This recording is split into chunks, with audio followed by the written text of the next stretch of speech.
Welcome to Africa. We hope you enjoy your stay with Eskom, making 6-hour racing even more exciting than it is out there on circuit. So, for those of you that were wondering, yeah, we had a lot of fun with Eskom today, and going on, going off, and going off again, affecting people's races as well. And unfortunately, yeah, that's just part of it. We've got all the necessary backup systems in place, but even then, when the towers go down, there's nothing much we can do. So having been trained by some of the best out there, knowing what to do eventually, 2 years down the line of doing this, went in and out of everything, and we managed to get the racing up again. So let's go and have a look where we are at. 45 minutes to go with this event. Julian Familiaris, the man that you see there on screen, he's the man that is leading out. And we're going to try and just wait for our systems. Once everybody's done a lap, it will then give us all the necessary information that we had before. Because once you go out and you come back in with the information you had to date, gets dropped. And you've got to wait for everybody to do a complete lap before you can get the necessary information back again. So Julian Familiaris is leading out there. He started on the front of the grid. He started in P1 pole position. His teammate went out, did the necessaries. He's climbed back into the motor car and he stayed up front. Byron Mitchell, just a little bit further back from there. Byron Mitchell finds himself in that second position. You'll see the rest of the names will come up onto the screen in the not too distant future. Once everybody has completed a lap, it should come up. Then the next man out there being Troy Dolenchik, and Troy Dolenchik with the Luke King. They had electricity go off. Luke King had to wait 25 seconds, got the car towed back to the pits and got it back out again, and managed to then do everything necessary to keep them in a overall third position. For reasons unknown, there we go. Julian Familiaris comes back onto the screen, so it's getting better. Mario Kawos got himself into the pit lane. So on the top end of the field is Julian Familiaris from Byron Mitchell and Troy Dolenchik. That fight for the Masters has now become a completely different scenario, as Jaco Foster is not showing yet on the there he shows up now. Eventually he shows up. It's Jaco Foster, and he is just ahead of Luke Lucchese. And hopefully the grids will even themselves out and bring that information back up onto screen for us. The next little catch that's going to happen is that in 11 minutes from now, electricity is probably going to be going off again. Let's hope our backup system is recharged enough that it will not kick us off. If it does kick us off, folks, just hang 10 wherever you are watching. We will then go onto the battery, oopsie daisy, backup system for the Lucchese, and we will then come back to you with as much information as we can from that point. Let's just try one more trick. Let's just try a little reload on the projects, and let's see if that will maybe give us just a little bit more information. Yeah, we are really battling out here with the connectivity issues. So please, if you people at home can hear us, please bear with us. This is all because of the load shedding that is happening all around. It tends to interfere with the entire live stream and the whole setup. And as Gary was saying earlier on, in about 10 minutes or so from now, his area is going to be load shedded. He does have the necessary backup, but we might have to just log out first, or we probably will have to log out of the system first, and then Gary will have to reboot and reset everything and then come back in again. So we here from Second Gear Productions do apologize for to you people at home for not only for having to do that, but for what is happening now. This is purely because of the load shedding that's going around in the areas, and it is affecting the live stream terribly. Well, it looks like we still are available on a night race on a black screen. It looks like the live stream is still running, but the download on the Road America full course circuit in Elkhart Lake in Wisconsin It's a 6.51 kilometer circuit. We're just busy uploading that again. It's dropped off now for a second time. So somewhere between here and the moon and back to America, there's been a breakdown in the signal. But as I said earlier on, I've been taught by some of the best. It's called aliens. It's called aliens, yeah. I've been, no, not the people that taught me, but the people that have taught me well, so I know what to do and how to do it. So it's busy uploading now. Let's see if we can get it back on track. Yep, it's looking a little bit better. If we can get that picture to come up once again. And hopefully then our SDK will try and catch up also and bring us the necessary information. Let's see if we can get that to come up for you. Well, right now, as Gary gets that sorted out, on picture you see the 2 car that's been driven there by Luke Lucchese coming through, and he's allowed that 71 car to go through ahead of him, and that is a combination in that 71 car of Janeman Prius and Stephen Koenig. The two of them drive that 71 car, so that's a little bit interesting that Lucchese allowed that 71 car to come past, although they're not racing in the same class, and the 71 car is a good couple of laps adrift in any case, but in general that is a bit strange for him to allow that car to come through. We're looking there at the 8 car out there on track, and that is the combination of Mike Verrier and Steve McCarthy. The two of them share that motor car, and they race out there in the Masters category. That's the 8 Call 24/7 and the Sujin Properties Delara LMP2 of Verrier and McCarthy. That's the car that you see there on screen at this point in time. The next car you see out there, that is the number 9 car, and that is the Julian Familiaris and Umpi Swat. That's the car that's sitting out there in P1 at this point in time. That's the first of the 2 Durant Motorsport cars that are racing out there, and they are both in that first and second positions. That is the lead car. That is the Familiaris Swart outfit, and that is Julian. That is behind the wheel of that 9 car at this point in time, and they have got a comfortable lead.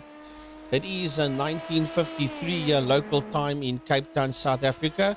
So if we do have problems, Gary will have to go out and reboot the system and go on to the battery pack system to take us to the end of the race, because Eskom is going to shut him down here in about 6-7 minutes time from now.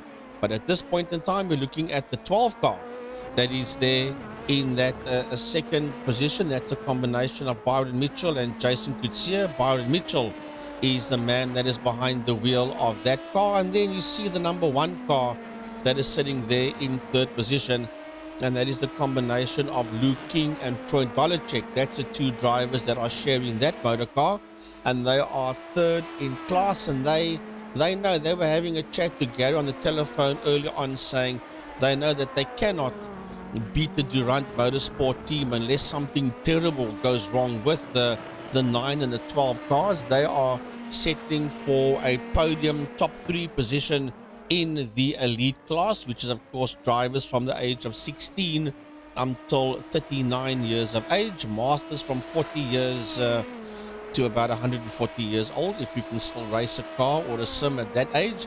But you get the point. As we watch that 9 car catch up to the 7 car, and they will put a lap on that 7 car. That's Mario Cowars and Stephen Duplessis that share that 7 car. And if my facts are right, it is Mario Cowars that is in that 7 car at this point in time, and he will be lapped there. The 000 car gets lapped there. That is Jaco Forster. That car is driven by Sparmers and Forster. Forster is in that car at this point in time, and he gets lapped there by the 12 car, Gary, of Byron Mitchell. So Mitchell is pulling away from him there now. Byron Mitchell, well, Jaco Forster will not hassle too much about the fact that Mitchell is getting away from him. The time is now beginning to run out for us here. There's about a half an hour still left. Remember, they were supposed to start this race at 1400 hours, and they only started this race at about 25 past 2. So we're running approximately 25-30 minutes late compared to normal starting time. Normally we would go into the kink, and then he'll go down Kettle Bottoms towards Canada corner.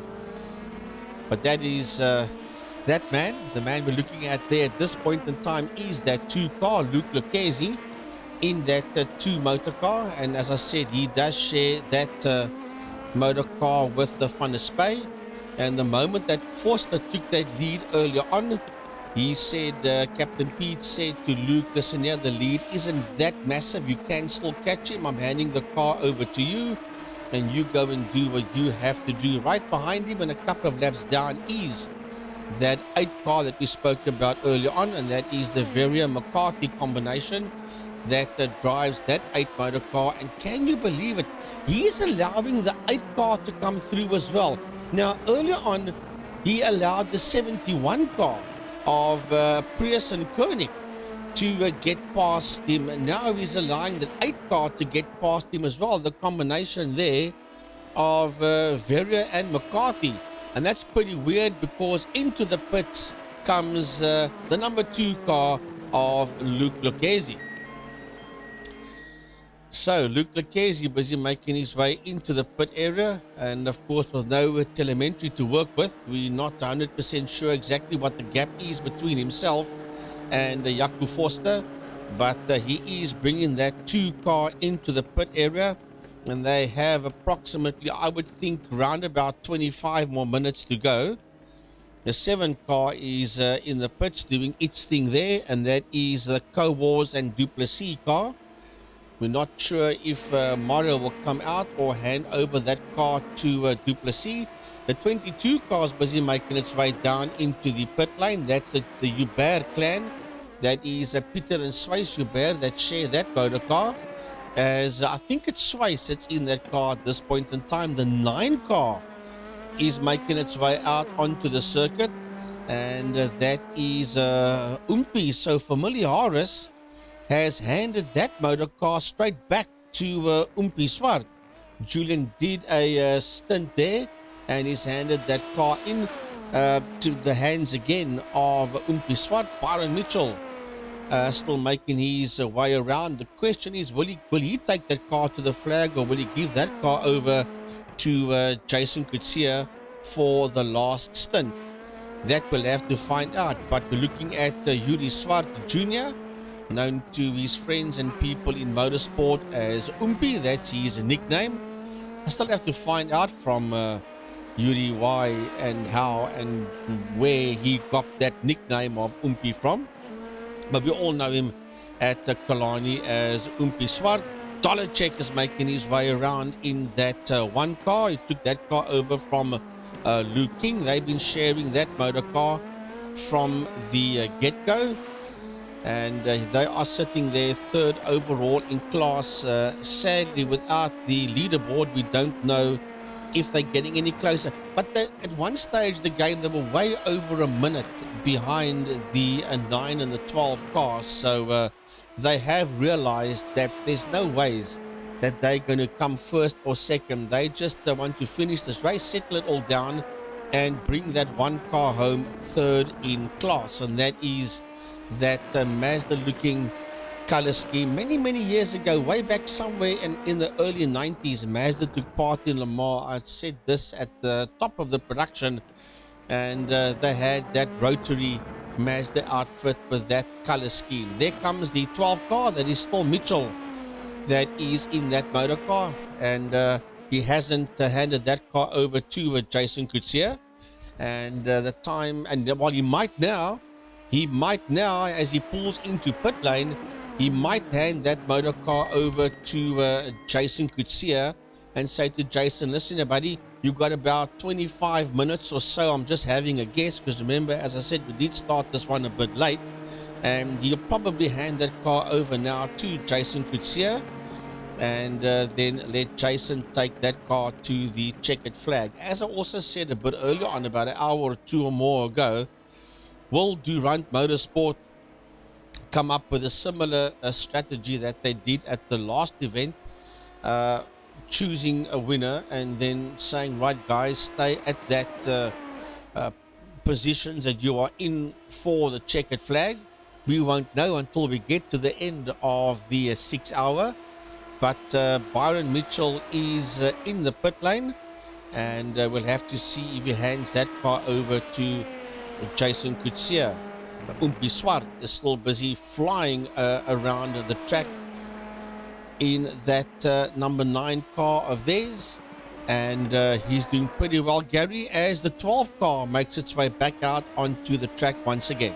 Yeah, 5 hours 29 of the race that has been completed. It's Byron Mitchell that has got out onto the circuit now. In there behind him is Umpi Swart. He comes out into the front main. There is a gap between the two of them at the moment now, which is about 31 seconds, I think, between the two of them. Troy Dolenchik has now come into the pit lane, and he's going to do a probable just a quick top up and then out at this stage of the fight. Looking at the Masters class, it's Jaco Foster that's leading out that class, and then Luke Lucchese finds himself quite a distance further back now. We're not sure why Luke Lucchese is that far back. I think it was probably because of the fact that they did a pit stop. Yep, Luke Lucchese on 5 hours 32. He has now gone into the pits and come back out again. So Jaco Foster from that man, Luke Lucchese in that second position. And that's where they find themselves at the moment now. So, looks like it's going to then be Johan Engelbrecht will be the next man in class for the Masters class. So it will be Jaco Foster from Luke Lucchese from Johan Engelbrecht. Jaco Steyn finds himself in there behind that. He's back in there behind the steering wheel. And then the next one coming through behind that is that man, Pierre Hubert, that's got himself now into the 22 car. Yeah, the 22 car is busy making its way around. That is Peter Hubert, who took over there from Swayze Hubert, running out there in the Masters category. And they are not too far behind Jaco Steyn, and they've got Stephen McCarthy in there behind them. But let's go to the man that's sitting out there in P1. That is Byron Mitchell in that 12 car, sitting up there in a very healthy lead at this point in time. And then behind him in that second position is Yuri Swart, heading down the home straight, turning into turn number 1 and making his way up the hill through the kink towards turn number 2. And that is Umpi Swart that is sitting out there in that second position. Then Dolenchik is there in that third place, and I believe that they have secured that third place. I don't think that they're going to lose that third position. And then Jaco Foster is the next man out there in there behind the Dolenchik car, and they are also racing in the lead category. Raymond Duggan is the man that is behind the wheel there of that 5 LMP2 Dallara. Well, Raymond Duggan finds himself behind Jaco Foster and ahead of Luke Lucchese, that's first and second in class. So Raymond Duggan in fourth overall at this stage of the fight. And then, from there on down, not too sure. The telemetry does not come back up on that one. What we can tell you is that Stephen McCarthy has gone back into the pits. There he is. That's Stephen McCarthy. He's probably going to hand over to Mike Verrier to do the last half hour of this race. So Jaco Foster finds himself in a pretty decent position, and I do believe he's quite a distance now ahead of Luke Lucchese, more than a minute ahead of Luke Lucchese. So I think Jaco Foster and teammate is actually going to beat out on Luke Lucchese and Peter van der Spey. Yeah, that's the 000 car of Jaco Foster. And his teammate is Jan Sparmers, but that is Yaku that's out there on the circuit with that 000 car of his. And Duggan is the next man out there, is Raymond Duggan, and they're racing in the lead category with Corne Briet, which means that Luke Lucchesi is behind Duggan, but he is second to Jaco Forster in the Masters category is Luke Lucchesi with his teammate Peter van der Spey, and that is the number 5 car of Raymond Duggan that you see there on your screen. Ahead of him is that 99 car, that's Johan Engelbrecht that is in that motor car, and he's been sharing that car today with a driver that's not a master, but he's been sharing that car with Andrew Rackstraw. But it is Johan in the car. It looked like he was going to go into the pits at one point in time as he came out of that right-hander. That's the final corner at Road America. That's at turn 14. Coming out of turn 14 down the main straight, he goes into turn number 1, and right behind him is that 5 car of Raymond Duggan. Well, with 25 minutes to go, we're going to take a short break, see if we can somehow get the telemetry to come back up again. If we do go off, it's because the electricity's gone off. It's normally 8 to 10 minutes after the hour that the electricity pops off. So if we do go off, we will go into battery power and try and come back to you with the full picture.